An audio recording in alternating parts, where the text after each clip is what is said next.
नमस्कार दोस्तों, स्वागत है आपका लीगल इन्फो एंड नॉलेज पर। आज के वीडियो में हम बात करेंगे गिरिडीह डिस्ट्रिक्ट में निकाली गई लॉ ग्रेजुएट्स के लिए वैकेंसी के बारे में। इस समय आप अपनी स्क्रीन पर गिरिडीह डिस्ट्रिक्ट की ऑफिशियल वेबसाइट को देख सकते हैं, जो कि है giridih.nic.in।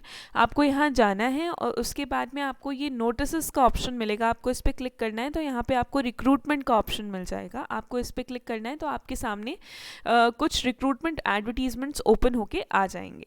ये है recruitment notice under social welfare office Giridih. आपको इसके व्यू पर क्लिक करना है और आपके सामने पूरा नोटिफिकेशन एडवर्टीजमेंट ओपन होके आ जाएगा। इस समय आप अपनी स्क्रीन पर इस एडवर्टीजमेंट को देख सकते हैं। यह है उपायुक्त सह जिला दंडाधिकारी का कार्यालय गिरिडीह, इनकी तरफ से ये एडवर्टीजमेंट निकाला गया है। आपको इस रिक्रूटमेंट के बारे में बता दूं कि जो महिला एवं बाल विकास मंत्रालय है, भारत सरकार द्वारा वन स्टॉप सेंटर योजना स्टार्ट की गई है। तो इस योजना के अंतर्गत हिंसा से पीड़ित जो महिलाएं होती हैं, उनको वन स्टॉप सेंटर में एक छत के नीचे पुलिस सहायता, कानूनी सहायता एवं परामर्श, चिकित्सा सहायता, मनोसामाजिक परामर्श और अस्थायी आश्रय इत्यादि उपलब्ध कराया जाता है। ये इस नोटिफिकेशन में ही पूरी इन्फॉर्मेशन दे रखी है। उसके तहत कुछ वैकेंसीज़ निकाली गई हैं।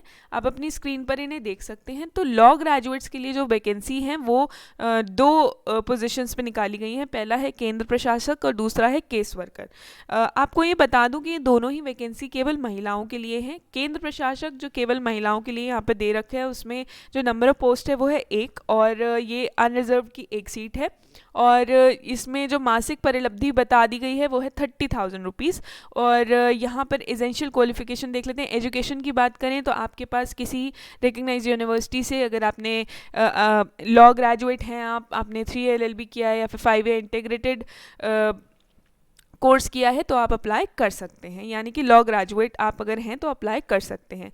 यहाँ पर इन्होंने वर्क एक्सपीरियंस भी दे रखा है, जो कि मैंडेटरी है। वो किसी सरकारी अथवा गैर सरकारी संस्था परियोजना में महिलाओं के विरुद्ध हिंसा जैसे मुद्दों पर कार्य करने का न्यूनतम 5 वर्ष का अनुभव होना चाहिए।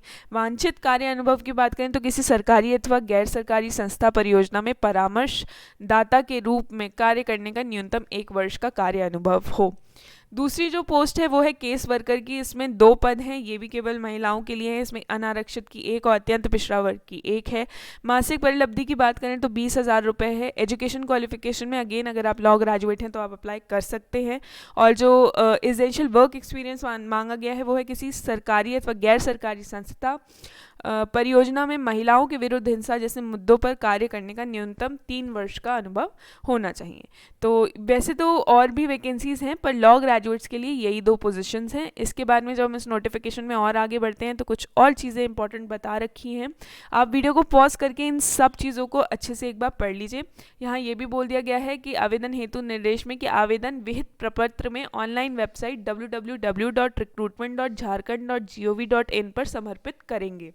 साथ ही आप कब तक अप्लाई कर सकते हैं? आप 8 जनवरी 2024 तक अप्लाई कर सकते हैं। यहाँ लिखा हुआ है व्यक्तिगत सेवा प्रदाता द्वारा ऑनलाइन आवेदन समर्पित करने की अंतिम तिथि 8 जनवरी 2024 है। एज लिमिट का डिस्कशन कर लेते हैं। आपको आपकी स्क्रीन पे ये टेबल दिख रही होगी। तो मैक्सिमम एज कितनी रखी गई है?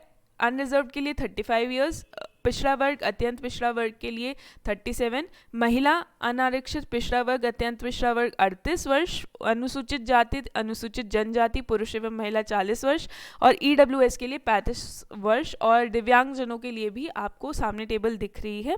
आप रिलैक्सेशन देख सकते हैं, एज लिमिट देख सकते हैं मैक्सिमम कितनी है। साथ ही भूतपूर्व सैनिकों को उनकी आरक्षण कोटि के लिए निर्धारित अधिकतम उम्र सीमा में 5 वर्षों की छूट दी हुई है। यहाँ कुछ और पॉइंट्स हैं, आप चाहें तो एक बार वीडियो को पॉज करके अच्छे से इन सारे पॉइंट्स को पढ़ सकते हैं। और ऑफिशियल वेबसाइट पर जाकर आप ज़रूर इस पूरे नोटिफिकेशन को एक बार डाउनलोड कर लीजिए और इसको अच्छे से पढ़ लीजिए।